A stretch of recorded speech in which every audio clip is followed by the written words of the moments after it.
this patient has a renal mass, as you can see in the right kidney.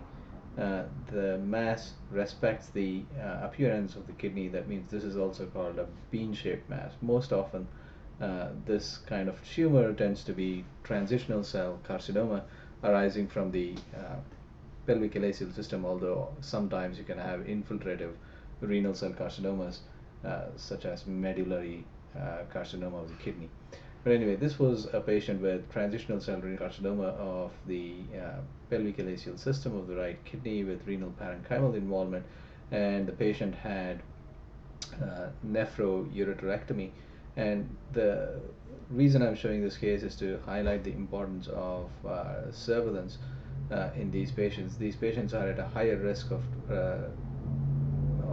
getting recurrent disease in either the left upper tract or even in the urinary bladder. And you can see in this patient there are multiple enhancing lesions throughout the urinary bladder. So this patient has recurrent disease but in the urinary bladder or transitional cell carcinoma. So the risk factors of getting bladder cancer in a patient with upper tract cancers are a higher grade, higher stage, basically very similar to that of bladder cancer and associated upper tract lesions.